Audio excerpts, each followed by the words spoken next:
Dear friend, सबसे पहले मैं शुक्रिया अदा करती हूँ उन व्यूवर्स का जिनकी वजह से मुझे आगे बढ़ने का मोटिवेशन मिलता है। Thank you friends, thank you so much. Friends, एक बहुत पुरानी कहावत है कि जो भी होता है अच्छे के लिए होता है। हम लोगों ने कभी कभी इस चीज़ को महसूस भी किया है, लेकिन कुछ लोग ऐसे भी होते हैं जिनके मामले में ये 100% सच होता है। ऐसी ही कहानी है वीरानी परिवार की। फ्रेंड्स, अक्सर लोग ऐसा कहते हैं कि हम लोगों के पास संसाधन की कमी थी, साधन की कमी थी, पैसे की कमी थी, सुविधा की कमी थी, इसलिए अपनी लाइफ में कुछ बड़ा अचीव नहीं कर पाए। फ्रेंड्स, ये बातें काफ़ी हद तक सच हो सकती हैं, लेकिन अगर परिवार साथ हो, अगर परिवारजनों का सपोर्ट हो, अगर पारिवारिक माहौल अच्छा हो, अगर माता-पिता अच्छे हों, तो वो ऐसी परवरिश अपने बच्चों को देंगे कि भले उन पे पैसे का अभाव हो, लेकिन एक दिन वो अपने नाम के झंडे ज़रूर गाड़ेंगे। फिर गुजरात का एक छोटा-सा गाँव, जहाँ पर सिर्फ 1,500 की आबादी थी, जामनगर डिस्ट्रिक्ट में एक छोटा-सा गाँव धुंधोराजी, वहाँ पर सिर्फ 1,500 की पॉपुलेशन थी। सब लोग वहाँ पर किसानी करते थे। वहीं पर एक गरीब परिवार था, वीरानी परिवार। कभी नहीं सोचा था उन्होंने कि उन्हें इस तरह से आगे बढ़ना है, कि आज जाके 4,000 करोड़ का एम्पायर वो लोग सँभाल रहे हैं। लेकिन इसकी शुरुआत कैसे हुई? शुरुआत हुई आपदा से। फ्रेंड्स, उनके गाँव में अकाल पड़ गया, बारिश नहीं हुई। 2 महीने बाद बारिश जब आई, फिर से उन्होंने हिम्मत बाँधी और फिर से उन्होंने बीजों को बोया, लेकिन फिर बारिश ने दे दिया धोखा, जिस वजह से फिर से अकाल पड़ गया, सूखा पड़ गया। अब पिता ने कहा कि अब गाँव में तो कुछ होने वाला नहीं है। बड़ी हिम्मत दिखाई, वो बंजर ज़मीन बेची, 20,000 रुपए इकट्ठा किए, अपने तीनों बेटे चंदू भाई, भीखू भाई और कन्नू भाई, इन तीनों बेटों को वो 20,000 थमाते हुए कहा, अब तुम लोग ही शहर जाके कुछ करो, उसी से हमारी दरिद्रता दूर होगी। फ्रेंड्स, पहले ये परिवार उसी तरह से रहता था जैसे गाँव के और लोग रहते थे। जो मिल गया उसी में संतोष, सिया राम, सिया राम, सिया राम कहिए, जाहि विधि राखे राम ताहि विधि रहिए। लेकिन वो कहते हैं ना कि भगवान के भरोसे मत बैठो, उन कामों के लिए जो तुम खुद कर सकते हो सकता है भगवान तुम्हारे भरोसे बैठा हो। इन लोगों ने राजकोट का रुख किया, वहाँ पर ये गए। इन्होंने सोचा कि इन्हें खाली खेती-बाड़ी का काम आता है, इसी में मंजे-मजाए हैं, तो इसी से रिलेटेड कोई धंधा करते हैं। फर्टिलाइज़र आदि, खाद आदि बेचने का धंधा उन्होंने शुरू तो किया, लेकिन उन्हें मार्केट में नया जानकर, उन्हें इसका कोई अनुभव ना होने की वजह से, उन्हें नकली माल बेचा जाने लगा। 2 साल में ही उनका व्यापार ठप हो गया। अब खाली हाथ घर कैसे जाएँ? उन्होंने तय कर लिया कि हमें यहीं पर रह के कुछ करना है, वरना पिताजी को क्या मुँह दिखाएँगे। उसके बाद उन्होंने वहीं पर रहा, लेकिन रोजी-रोटी कैसे चले? तो उसके बाद उन्होंने एक सिनेमा घर में कैंटीन बॉय का काम ढूँढ लिया उन तीनों ने। क्या काम था? सिर्फ़ समोसा, स्नैक्स आदि सर्व करने का काम। यहाँ से इन्होंने एक पाठ पढ़ाया सबको कि काम कोई भी छोटा या बड़ा नहीं होता। उस काम को इन्होंने पूरी ईमानदारी से, शिद्दत से, तसल्ली से किया। सिर्फ़ उन्होंने कैंटीन बॉय का काम ही नहीं निभाया, बल्कि फ़िल्मों के पोस्टर भी वो लोग लगाते, वो लोग इसके अलावा टिकट चेक करने का काम, सिनेमा घर के अंदर उन लोगों को बैठाने का काम, इसके अलावा जब शाम को सारे शो ख़त्म हो जाते हैं, तो सीटों को सुई धागे से सिलने का काम, अगर उनमें किसी तरह का डैमेज है तो, इन्होंने अपने हाथों में लिया। इसके लिए मालिक से वो कोई एक्स्ट्रा पैसे नहीं माँगते थे, बस ईमानदारी से अपना काम करते थे और वो खुश होकर उनको कुछ खाने को दे देता था, जिससे ये बड़ी खुशी-खुशी अपना काम कर रहे थे। ₹240 तीनों भाई मिलाकर कमाते थे, जहाँ रहते थे वहाँ ₹50 का किराया देना पड़ता था। एक दिन तो ऐसे भी नौबत आई कि इन पे किराया था ही नहीं, डर के मारे आधी रात को ही भाग गए। फिर उसके बाद जब ₹50 का किसी तरह जुगाड़ हुआ, तो लाके मकान मालिक को उसका बकाया पैसा लौटा दिया। इसके बाद ये आगे बढ़े, किसी जान-पहचान वाले के यहाँ ये लोग रहने लगे ताकि किराया बचाया जा सके और अपने इसी काम में मशगूल हो गए। ये अपने काम में इतने पक्के, इतने ईमानदार थे कि मालिक ने खुश होके क्या किया, इनको कैंटीन का कॉन्ट्रैक्ट दे दिया कि अब ये कैंटीन तुम ही सँभालो। और ₹1000 महीने में इन्हें रख लिया। फिर कुछ दिनों बाद ही अपने परिवार को भी वहाँ पर ले आए और वहाँ पर वो सैंडविच आदि बेचने का कार्य भी करने लगे कैंटीन में। लेकिन फ्रेंड्स, वहाँ पर जब मूवी लगती थी उस टाइम पे, तो इंटरवल होता था सिर्फ़ 5 मिनट का। उसी 5 मिनट में सबके ऑर्डर लेना, जितने भी सिनेमा हॉल में बैठे हैं, सबके ऑर्डर लेना, उनको ऑर्डर देना, पैसे कलेक्ट करना, ये सारा काम 5 मिनट में करना होता था, जो उन्होंने बड़ी ही फुर्ती से किया।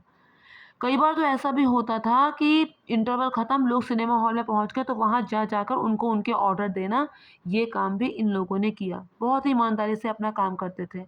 लेकिन फिर उसके बाद एक मुसीबत आई, एक चिंता आई। सबसे ज़्यादा वहाँ पे बिक्री होती थी पोटैटो वेफर्स की, यानी कि आलू की चिप्स की। लेकिन उसके लिए जो सप्लायर थे वो सही समय पर रेगुलर उनको वो माल देते नहीं थे। कभी माल देर से आता, उसमें स्वाद भी वैसा नहीं था जैसा होना चाहिए था। इन्होंने सप्लायर चेंज किए, 1, 1 के बाद 2, 2 के बाद 3, लेकिन कुछ रास नहीं आया।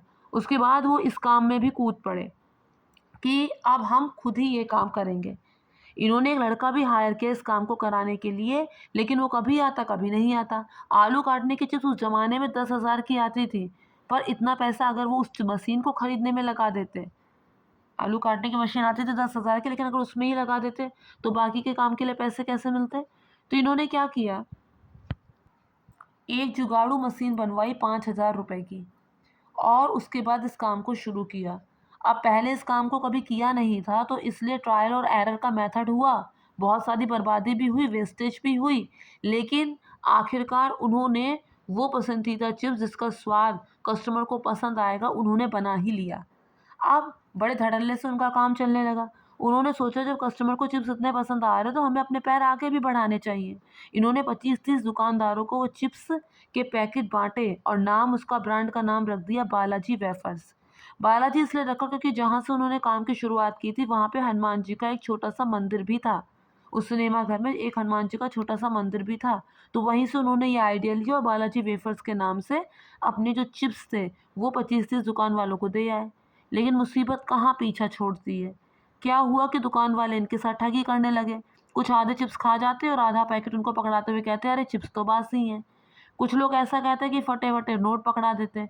कुछ ऐसा करते हैं कि जब वो पेमेंट लेने जाते हैं तो कहते हैं पेमेंट तो हमने पहले ही कर दिया। तंग आ गए इस चीज़ से। फिर उन्होंने कहा नहीं, चिंता नहीं करेंगे हम चिंतन करेंगे, इस समस्या का हल निकालेंगे।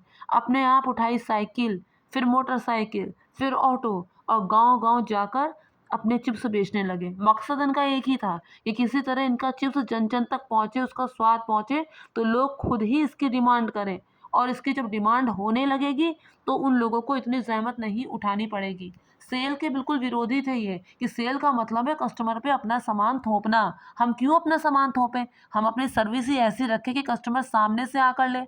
और सच में जब इनका ये चिप्स चल पड़ा, तो उसके बाद इनका काम जो होता था वो सिर्फ डिलीवरी करने का होता था, जाकर बेचने का नहीं होता था। फ्रेंड्स, इन्होंने कभी किसी काम को छोटा या बड़ा नहीं समझा। इसके बाद जब चिप्स की पॉपुलैरिटी इतनी ज़्यादा बढ़ गई, वेफर्स की पॉपुलैरिटी, तो इन्होंने अपना एक प्लांट वहीं गुजरात में लगाया। वो सबसे बड़ा पोटैटो वेफर्स का प्लांट था। लेकिन वहाँ पर भी इनके पर मुसीबत चढ़ी रही। मुसीबत ये चढ़ी रही कि जो नई मशीनरी लगाई गई वो सही से प्रॉपर्ली काम कर नहीं रही थी। बनवाने के लिए जब वो इंजीनियर को बुलाते तो उनसे लंबा चौड़ा बिल वो उनका भरवाते कि हम होटल में स्टे करेंगे तो उसका इतना बिल लगेगा। तो वो इस चीज़ से भी थोड़े परेशान हो गए।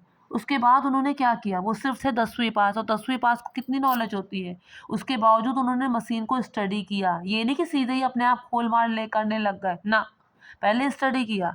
स्टडी करने के बाद उन मशीनों को खुद ही रिपेयर करने का काम किया। इस तरह से वो बन गए पार्ट टाइम इंजीनियर। अब इसके बाद उनका जब ये काम चलने लगा तो धीरे-धीरे 1 फैक्ट्री, 2 फैक्ट्री, 3 फैक्ट्री, इंदौर में उनकी फैक्ट्री है, लखनऊ में है उनकी फैक्ट्री, इसके अलावा गुजरात में उनकी फैक्ट्री है। उसके अलावा इन्होंने विदेशों में भी अपना पैर जमा लिया और आज 4,000 एम्पायर करोड़ का बिज़नेस इन्होंने खड़ा कर लिया अपने दम पर। शुरुआत हुई 20,000 रुपए से, शुरुआत हुई ठगी से, जो उनके साथ और लोगों ने की, लेकिन अंत अंत बहुत अच्छा हुआ। अब तो इन्होंने अपने आगे आने वाले पुश्तों को भी तार दिया है। बहुत से लोगों के मन में ये सवाल होता है कि चलो अभी तो भाइयों की बन रही है, आगे चलकर अगर नहीं बने तो तब तो बिज़नेस ठप होकर ही रहेगा। तो इस पर ये कहते हैं कि हमारी भारतीय संस्कृति रामायण को मानती है, महाभारत को नहीं। और हमारी भारतीय संस्कृति कहती है, रामायण कहती है कि तेरा, तेरा, तेरा करते-करते सब पार लग जाते हैं। कैसे? भरत ने कहा भैया राज्य आपका है, राम ने कहा नहीं राज्य तुम्हारा है, और ऐसा करते-करते सब पार लग गए। लेकिन महाभारत में क्या हुआ? राज्य मेरा है, मेरा है, मेरा है, और ऐसा करते-करते सब मर गए। इनकी एकता ही इनकी शक्ति थी, इनका पारिवारिक माहौल ही इनके आगे बढ़ने का ज़रिया था। और जिस सहारे ये आगे बढ़े भी, सिर्फ आगे ही नहीं बढ़े, इन्होंने खूब नाम भी कमाया। इनका ये कहना था कि पढ़े लिखे लोग हमेशा सोचते रह जाते हैं, करना है, नहीं करना है, करना है, नहीं करना है। लेकिन जो ज़्यादा पढ़े लिखे नहीं होते, वो इतनी ज़्यादा ओवरथिंकिंग में नहीं पड़ते। फ्रेंड्स, ये तो बात सच है, किसी भी काम धंधे को शुरू करने से पहले उसके बारे में जानकारी हासिल करो, मार्केट में उसकी वैल्यू को समझो, कैसे करना है उसे समझने के बाद, उसके बाद तो शुरू करो। लेकिन बहुत पढ़े लिखे लोग होते हैं, वो शुरुआत कर ही नहीं पाते हैं। एक डर, एक हिचक उन्हें हमेशा रोक लेता है। लेकिन जो कम पढ़े लिखे होते हैं, उनके पास ज़्यादा सोचने के विकल्प तो होते नहीं हैं और इस तरह से वो पार कर जाते हैं। और जो इन्होंने ऐसा ही किया।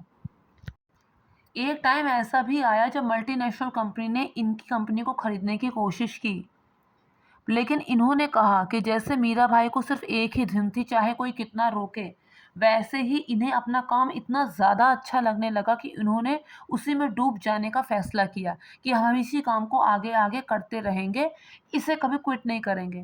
क्योंकि जब ये बात चल रही थी तो तभी इन पर बहुत सारे लोगों के खत आए कि हम तो आपके चिप्स खाकर ही बड़े हुए हैं, अब आप मल्टीनेशनल कंपनी को अगर सौंप देंगे तो ना तो स्वाद ऐसा आएगा और वो लोग इसके दाम भी बढ़ा देंगे। तो इन्होंने कहा कि अगर वो 5-10% की पार्टनरशिप की बात करते तो हम मान लेते, लेकिन पूरा का पूरा कंपनी को उनको सौंप देने का काम, वो हम नहीं कर सकते। आज भी दोपहर के समय एक बड़ी डाइनिंग टेबल लगती है जिसमें पूरा परिवार साथ बैठ के खाता है। इसके अलावा इनके भाइयों के बच्चे और इनके बच्चे आज भी साथ में इस एम्पायर को आगे बढ़ा रहे हैं। फ्रेंड्स, शुरुआत इन्होंने थोड़े से की, लेकिन आज जो इन्होंने पाया है, वो बहुत ज़्यादा है, जो उन्हें उनकी मेहनत के बल पर मिला है। इन्होंने कहा कि अक्सर लोग पैसे के पीछे भागते हैं, कहाँ से बेईमानी कर ले, कहाँ से ज़्यादा मिल जाए। लेकिन हमने ऐसा नहीं किया। हमने नारायण, नारायण करते-करते अपना काम किया, लक्ष्मी तो खुद ही पीछे आएगी जहाँ नारायण होंगे। कहने का मतलब ये, अपना काम अपना काम इतनी ईमानदारी से करो, सबको साथ लेकर चलो, सबको संतुष्ट करते हुए चलो, यहाँ तक कि वो सप्लायर जिससे कच्चा माल खरीदा है उसको भी साथ लेकर चलो और इस तरह से टीम वर्क में अगर आगे बढ़ो तो प्रॉफ़िट तो ज़रूर ही मिलेगा और जब प्रॉफ़िट मिलेगा तो पैसा भी मिलेगा, लक्ष्मी अपने आप आएगी। तो फ्रेंड्स, मैं उम्मीद करती हूँ आप लोगों को मेरा वीडियो पसंद आया होगा। अगर पसंद आया तो मेक श्योर मेरे चैनल को सब्सक्राइब, वीडियो को लाइक और शेयर ज़रूर कीजिए।